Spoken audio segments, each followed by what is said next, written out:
Well, we continue this morning to look at the book of Haggai. Haggai is the third last prophet in the Old Testament. That's one thing we've learned already, how to find the book of Haggai. He's third from the end in the Old Testament. If you can find the division between Matthew and Malachi, you only need to step back 3 steps to the left, and there he is. And we're looking this morning at the fourth message which Haggai communicated to the people, the one that came on the 24th day of the 9th month. And so we're picking up the story in Haggai chapter 2 at verse 10. And just to put this in its place very quickly, we've seen over the last few weeks that this is 520 BC. It was a year in which the Lord's will for his people was to be busy rebuilding the temple, which right now lay in ruins. Some 70 years before the Babylonians had conquered Jerusalem and had destroyed the temple, the people had been carried away into captivity. Now they had been permitted to come back. Now they had been commanded to rebuild the temple, and they were busy doing that. Last week we looked at the first part of chapter 2, a message that came in the 7th month, as the people were discouraged about the prospects of ever building a temple that would in any way compare with the glory of the former temple. God gave a message through Haggai in the 7th month to encourage the people with the idea, with the thought that the latter glory of the house would be greater than the former, as you see it there in verse 9. And so the people were encouraged to continue doing what they were doing, assured that it would all pay off, that the Lord would be glorified, that the temple would be a building worth signing your name to in terms of a construction project. Well, here they were busy working, and in the 9th month along came Haggai from wherever it is he comes each time with a new message. And this one a highly technical one. Now we see the introduction in verse 10. On the 24th of the 9th month in the 2nd year of Darius, the word of the Lord came to Haggai the prophet, and this is what he said. Thus says the Lord of hosts, ask now the priests for a ruling. If a man carries holy meat in the fold of his garment and touches bread with this fold, or cooked food, wine, oil, or any other food, will it become holy? Well, the priests loved this kind of stuff, highly technical questions which they were alone equipped to answer. So they scratched their heads and consulted together and thought, if there is a piece of meat on the temple, on the altar, it's been consecrated and made holy to the Lord, it's acceptable, and someone were to pick it up with the holy garment so as not to defile it just by touching it, and then holding this thing and not contaminating it by his very touch, went around and touched a number of other things, would the other things become holy? They thought to themselves for a while and realized, hey, that's a real easy one. No. So the priest answered, no. And the idea, you see, is that holiness is not contagious. You can't just take one holy thing and touch things with it and make them holy. It doesn't work like that. Well, Haggai had a second question in verse 13. If one who is unclean from a corpse touches any of these things, will any of these things become unclean? And the priests had to put their heads together again. This was kind of fun. Everyone listening on while the priests came up with the right answers to these tricky questions. They thought, all right, someone has had to have dealings with a corpse, and so he's ceremonially unclean, and he hasn't gone through the ceremonial cleansing process, so he's still unclean, and he goes over and touches some things. From verse 12, he touches some cooked food, some wine, some oil, and then any other kind of food. Does that food become unclean? They thought, well, wait a minute. It's easy too. Yes, it becomes unclean. If he has not ceremonially cleansed himself, everything he touches also will need to be ceremonially cleansed. So they were happy. They were scoring 1,000 here, 2 for 2. They got both answers right. It was fun up until this point. But at this point, Haggai gave them the reason for the questions. Verse 14, Haggai answered and said, so is this people, and so is this nation before me, declares the Lord, and so is every work of their hands. And what they offer there is unclean. Oh dear. This was not at all what they wanted to hear. They were busy working on the temple of the Lord. They had the altar there. It had been in place all along. They were building the temple up around it. They were proud of themselves. They were working hard, ever harder than ever now that in the 7th month this message about the latter glory had been delivered. They were working very, very hard. And here comes God through Haggai saying, this people are unclean. These people are unclean. And the work of their hands is unclean. And everything they're doing here is unclean. And I can't accept any of it. And if they asked why, the explanation would be because holiness is not contagious, but unholiness is. You just can't rub up against a clean thing and become clean in yourself. You can't just busy yourself doing the right thing and become right before God as a result. That was the explanation. But the people might have been a little puzzled even so. I mean, even if they'd understood the connection between the questions and the verdict. Why was God declaring them unclean? I mean, weren't they doing the very best that they could? I think in many ways, yes. The answer is yes, they were doing the very best they could. Still, God says, these people and what they offer and every work of their hands is unclean, unkosher, unacceptable to me as their God and their judge. Well, while these confusing images were rolling around in their brains, Haggai continued. We'll look at verses 15 to 17. But now, Haggai says, do consider from this day onward, before one stone was placed on another in the temple of the Lord. From that time, when one came to a grain heap of 20 measures, there would only be 10. And when one came to the wine vat to draw out 50 measures, there would only be 20. I smote you and every work of your hands with blasting wind, mildew, and hail. Now, the people here were simply being reminded of what they had seen 3 months ago. You'll remember it, I hope, from 3 weeks ago when we looked at the first part of chapter 1. There, in the very first message that came in the 6th month, we saw the same sort of statement. Verse 9 of chapter 1, God saying, you look for much, but behold, it comes to little. When you bring it home, I blow it away. God had explained that the reason their lives were adding up to so little is that they were devoting their lives to the wrong thing. And now he's reminding of them of that. He's saying, remember how I smote you? Remember how I blasted everything that you worked on? Remember how you would go for 50 measures of hard-earned wine or whatever, and there was only 20? Remember how you would work for so much and would come to so little? Well, he says, that was me. Verse 17, I was smiting you. I smote you in every work of your hands, with blasting wind and mildew and hail. Look how this ends. Yet you did not come back to me. Now, if anyone had the gall or the nerve to answer back to a prophet, he would have answered back at this point and said, wait just a minute. It's one thing for God to declare us unclean. Maybe we are. Maybe we can't do anything about that. But he can't charge us with not coming back to him. I mean, we're the ones who did come back to him. And the people had a point. They were the small group, the 42,000, who had taken the 4-month journey across the desert up from Babylon when the verdict or the edict was declared that the people could return. Remember that in Babylon, the emperor Cyrus was into repatriation. He allowed all the expatriates to go back to their country, and most of the Jews refused. They were comfortable in Babylon. They had gotten settled into life there. But these people who Haggai is speaking to, they were the ones who had come back. I mean, they had certainly come back geographically. This was unfair to say, you did not come back to me. And besides that, although they had slipped up for a while and had devoted themselves to other things, they had gotten all that out of their system, and now they were devoting themselves to the work of the Lord. I mean, they had their little thingies in their hands, their hammers and their scrapers and all those other tools. I mean, there they were, right in the middle of the work when, in the 9th month, Haggai came. So if someone had the gall to question, he might have questioned us and said, how can God tell us that we haven't come back? I mean, here we are. What does he want from us? That's the question. What does God want from us? Why was he not happy with what he saw as these people busy themselves about the work of the Lord? Well, clearly, as we work it out this far, we can realize that somehow we're missing something. I mean, that would be a good conclusion to come to in our Bible study. I think we're missing something. The people came back, and God says, you didn't come back. What are we missing? Well, that's exactly the right question to ask. As it turns out, what we're missing is the first message of Zechariah. Remember how I've said Haggai is the third from the end. The second from the end is Zechariah. You can find his writing if you turn over to the right, one page. There it is, the book of Zechariah. Zechariah was a colleague or a contemporary of Haggai's, and the vast bulk of his prophecy was given after Haggai had finished. But there was one little section which came in between what we looked at last week and what we're looking at this week. It's the first 6 verses. And see, it comes in the 8th month of the 2nd year of Darius. So we saw last week that in the 7th month, God came to the people and said, keep working, take courage and work. You're doing the right thing. Keep at it. The latter glory will be greater than the former. And then in the 9th month, God charges them with never having come back. What's missing is this message that came in the 8th month through another man, Zechariah. Look at the message, verse 2. The Lord was very angry with your fathers. They all recognize that now. That's why they were in captivity in the first place.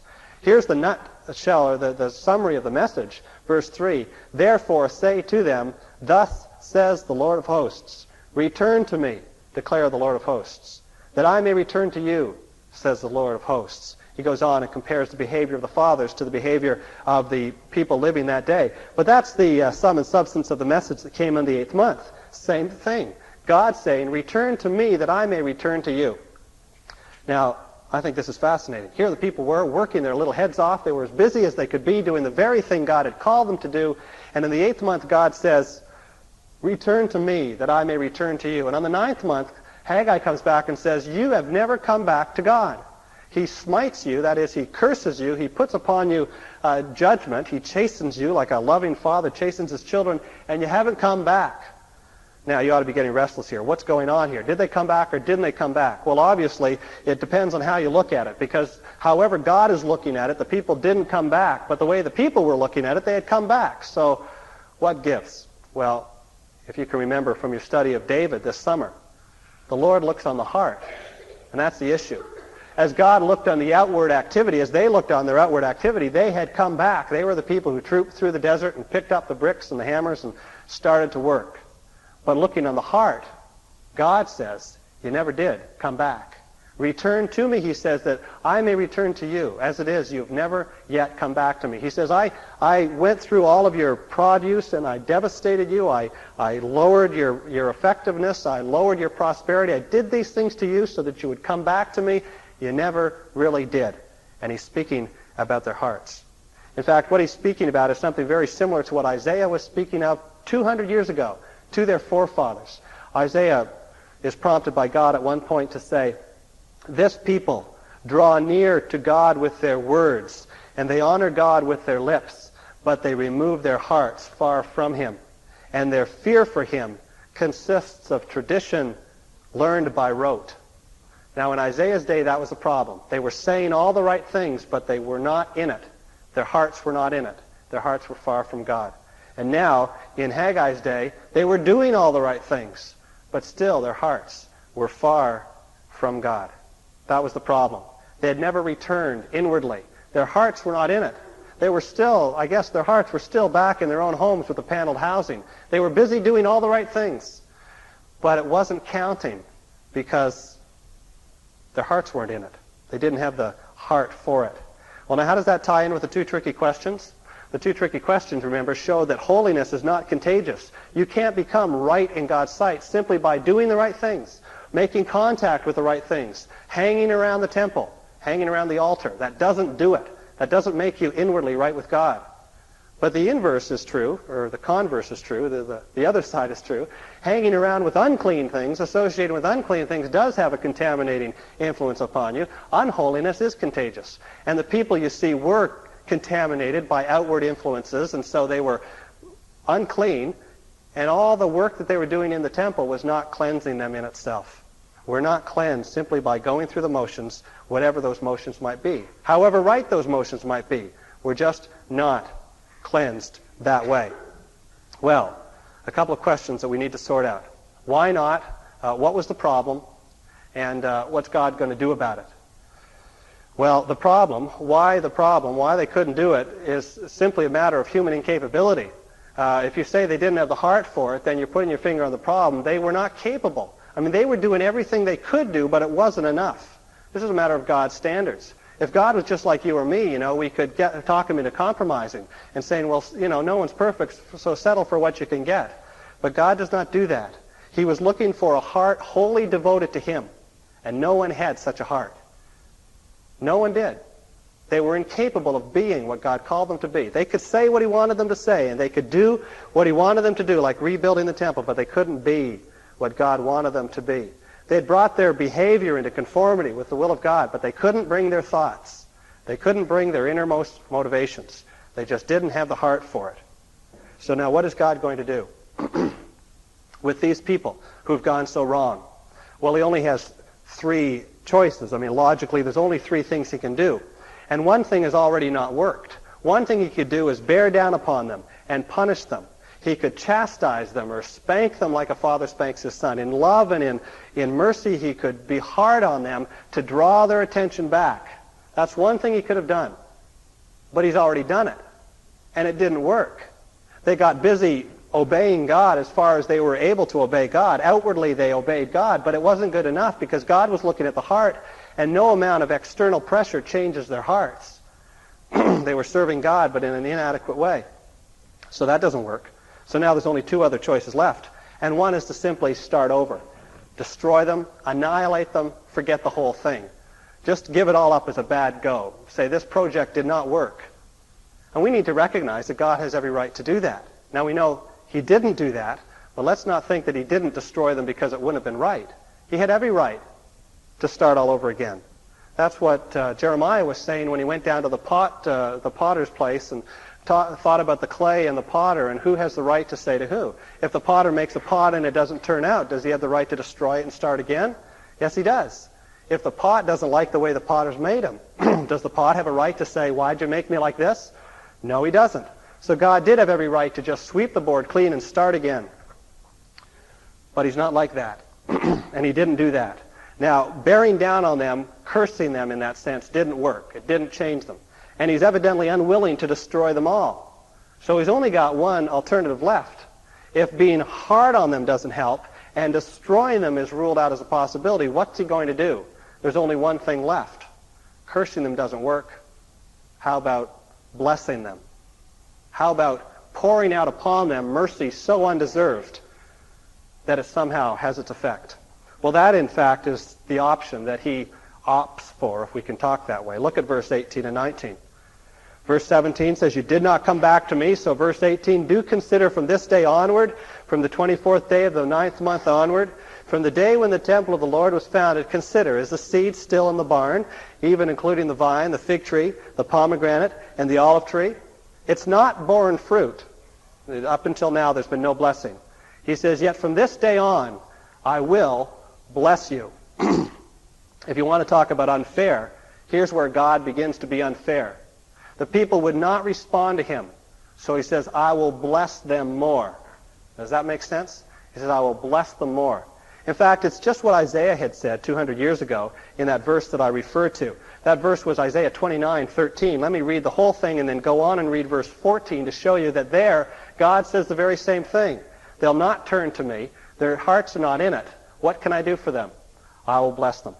Then the Lord said, Isaiah 29:13, because this people draw near with their words and honor me with their lips, but they remove their hearts far from me, and their reverence for me consists of tradition learned by rote. Because of all these things, therefore, behold, I will once again deal marvelously with these people, wondrously marvelous. And the wisdom of their wise men shall perish, and the discernment of their discerning men shall be concealed.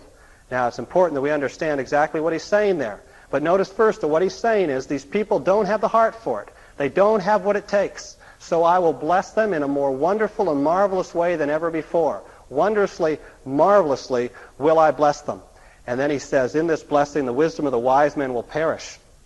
That's our clue, because that very statement Paul uses in Corinthians, in 1 Corinthians, to talk about how in the wisdom of God, God knowing that the world through its wisdom would not come to know God, God was well pleased through the foolishness of the message preached to save those who would believe in Christ.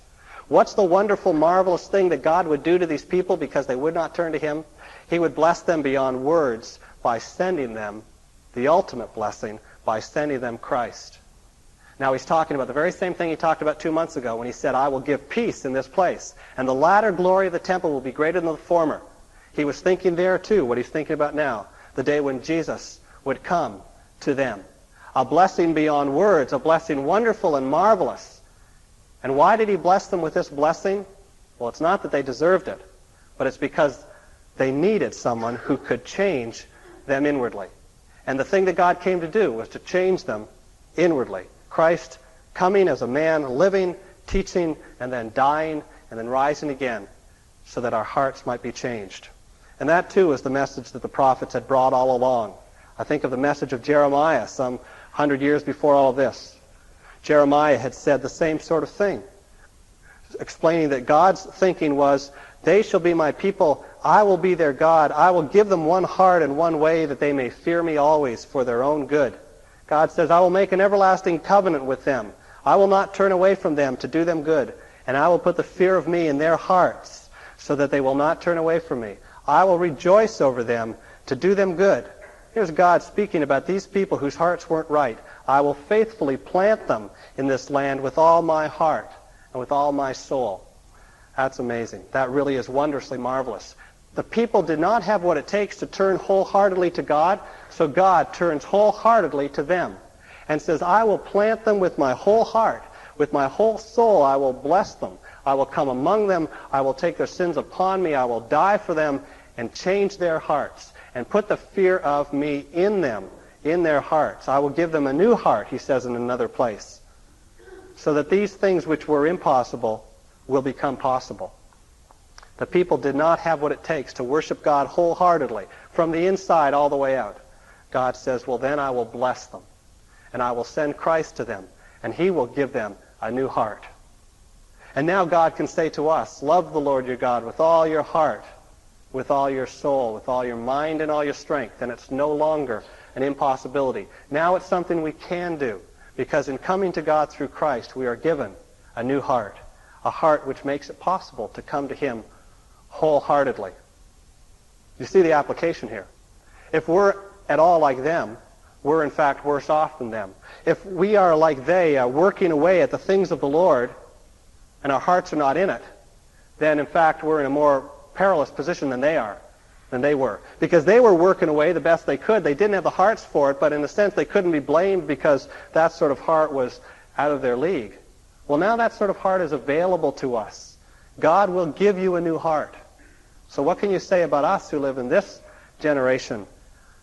People who are capable of loving God wholeheartedly. What can you say about us if we're simply going through the motions, but not wholeheartedly? What can you say about us if we're honoring God with our lips, and yet our hearts are far from him? You see, being in the temple does not make you clean. Holiness is not contagious. Busying yourself by getting involved with God's people does not make you a people of God. It does not make you clean. Unholiness is contagious. All the time you spend out in the world contaminates you, but then rubbing up against a Christian doesn't undo the damage.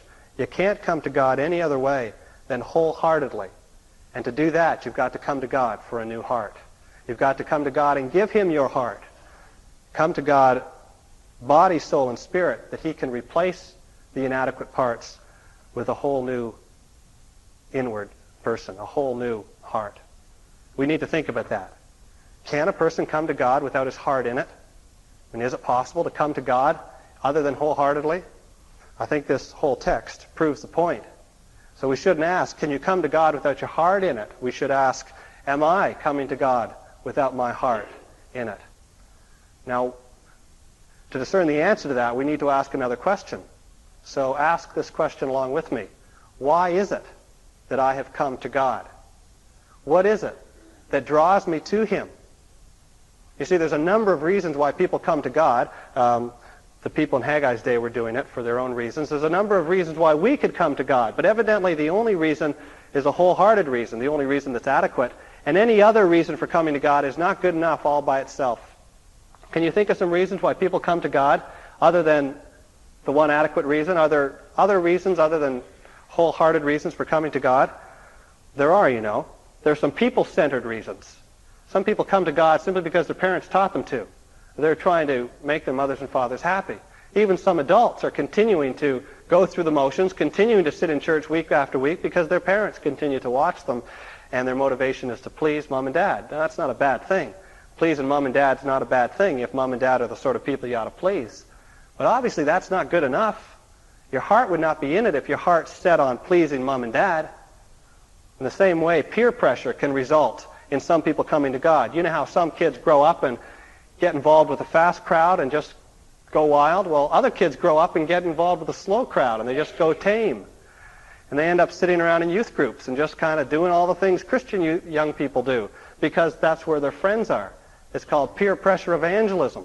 And it causes some people to just go through the motions and grow up in church, and the bottom line is that when they were young and needed friends, the only people who would befriend them were church kids. They have lower standards generally. They're not so fussy. And you got involved with them. There's another more insidious way of people-centered evangelism. It's called sex appeal evangelism. And I think you know how it works. Young man falls in love with young girl, wants to marry her. The young girl says, hold it right there. I cannot marry someone who's not a believer. He says, what's that mean? She says, oh, it's someone who's prayed this prayer. He says, write it out so I can pray it. And he prays it. And he gets the valuable prize, the girl. But has he come to God? Or is he just using God to get what he wants? Well, for every happy exception to that, every time that God has used a romance to bring someone to himself, there's 10 cases in which the rule applies, and a very unhappy ending is had by all. You cannot come to God for people-centered reasons. It's not enough. It may be that you're pleasing your parents and you're fitting in with your friends. It may even be that the person you're in love with is promoting this direction. But that's not it. I mean, that's not good enough if that's all there is to it. And while we're passing by, I should just say a word to all the prospective sex appeal evangelists. Don't ever think that God needs your charm and your beauty, whether male or female, to bring someone to himself. I mean, if we're talking about a person coming to God in a way that pleases God, we're talking about coming to God with your whole heart and your whole mind. And the last thing the poor man needs is to fall in love with a beautiful girl and get his mind and heart all in a flurry. I mean, if someone is falling in love with you and you think that person's coming to the Lord, the best thing you can do for the person is back off. Leave him alone. Let him think about religion for a while and not romance. Let him think about God and not you. There's just too many pitfalls. There's just too much possibility for deception, letting the person fall in love at the very most critical point in his life. Well, there's other reasons for coming to God that are not right, but are not people-centered. There are self-centered reasons for coming to God, and some people come to God entirely through self-centered reasons. It has to do with what they hear from other Christians. Some people are looking for more zest, for more zip in life. They've decided that life is really pretty boring after all. And the Christians are the ones who are having all the fun. So they say, well, if I come to God, I could have fun too. And they think by coming to Christ, they can add more zest to their lives. Well, there's some commercial products that promise more zest and zip in living, but Christ is not a commercial product like that. And there's no guarantee of a zesty and zippy life coming to Christ. Paul said at one point in his life, if it weren't for the resurrection of the dead, I would be of all men most miserable. I mean, if this life is all that God offers me, I would be the worst off man in the world. That's how he assessed his Christian experience at that time. God was taking him through some very hard times, and he gloried in them because he knew that later on in the heavenly places it would all be compensated for. But he said if it wasn't for that heavenly compensation, if this was it, we would be of all men most miserable. You don't come to God with any guarantee that he's going to make your life happier. Some people come to God self-centeredly with the idea of cash prizes. They hear of men who languished around in the business world getting nowhere until they came to Christ, and suddenly their businesses took off, and they think, terrific, I could use a little extra capital. Show me the prayer to pray. Paul said, I've had to learn to be content in whatever circumstances I've been in. I've had to learn how to go without since I've come to Christ.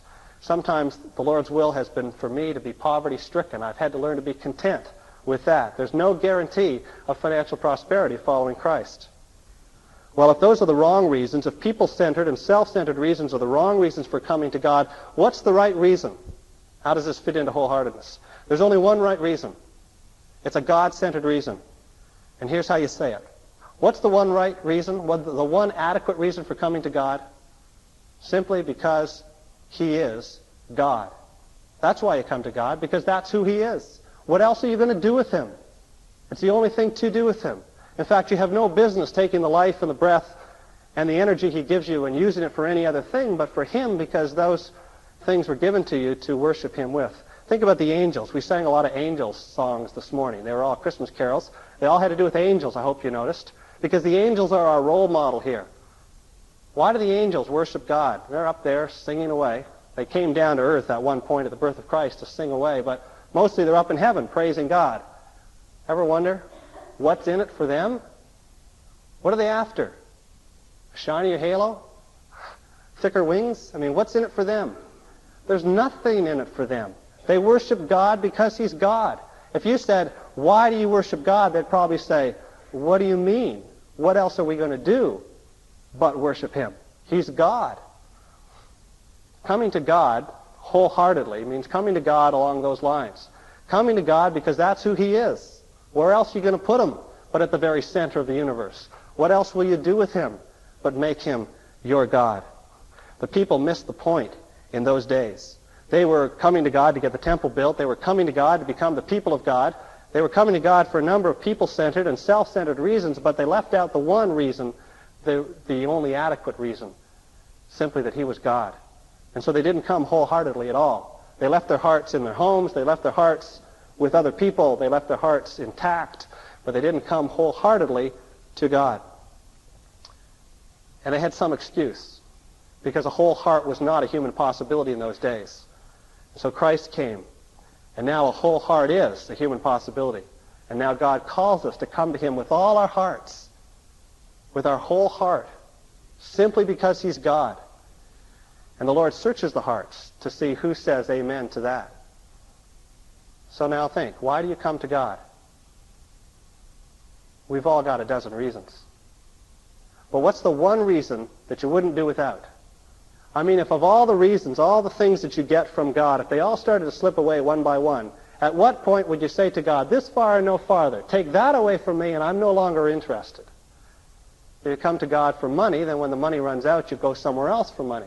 If you come to God for acceptance among your peers, when your peers grow up and turn away from you, what are you going to do? What's the one thing you won't do without? You see, here's where only God-centered thinking will survive. The only one who will continue to worship God when the extras start to slip away are the people who are worshiping God primarily simply because he is God and worthy to be praised. So Paul says, I've learned to be content in whatever circumstances I'm in.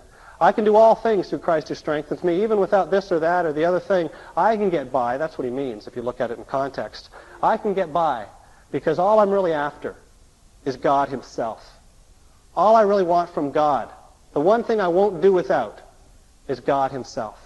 Give me God, and I'll do without the frills, as nice as the frills might be. It's what the psalmist says in Psalm 73. Whom have I in heaven but thee? And besides thee I desire nothing on earth. Give me God. He's enough. If he wants me to have a few extras, I'll take them gladly. If he wants to take them back, that's okay, as long as he doesn't take himself back.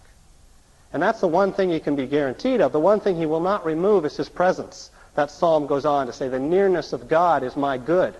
And if the nearness of God is your good, then you have your life built upon a good which will never become bad. God will never leave. That's what he promises. I'll never leave you or forsake you. So we learn to worship him like the angels worship him, simply because of that, because of who he is. We sing glory to God in the highest, because that's who he is, the glorious high God. That makes us what Christ came to make us. Oaks of righteousness. Oak trees of righteousness. Absolutely unshakable in our stand. Because the one thing we cannot do without, we're guaranteed forever. The presence of God. And if you've not come to God in a God-centered way, that won't be much in the way of compensation. But if you've come to God wholeheartedly, if you've come to God simply because he is God and he belongs in the center of your life and you belong in his courts worshiping him, that's enough. Who needs more? If we get extra, thank him for the extra. If we go without, who really cares? We've got what we're after. We've got God. The psalmist says, as the deer pants after the water stream, so my soul thirsts for God, for the living God. And that's something that the people-centered and the self-centered people know nothing about. Only the God-centered people can understand that. Only the people who've obeyed God when he says, love me with all your heart and with all your soul and with all your mind, with all your strength. And so we say, I do love you. Help me with my lack of love. I do set my whole heart on you, but renew my heart and strengthen my heart and allow me to worship you wholeheartedly in a whole new sense as my heart for you grows. And God will answer that prayer and honor that prayer. And he will not have to stop us in the middle of a busy life, in the middle of a busy life spent serving God with the words, you've never come back to me, because we will be the people who did come to him simply because of who he is, simply because he is God. So let's worship him because of who he is. Let's pray.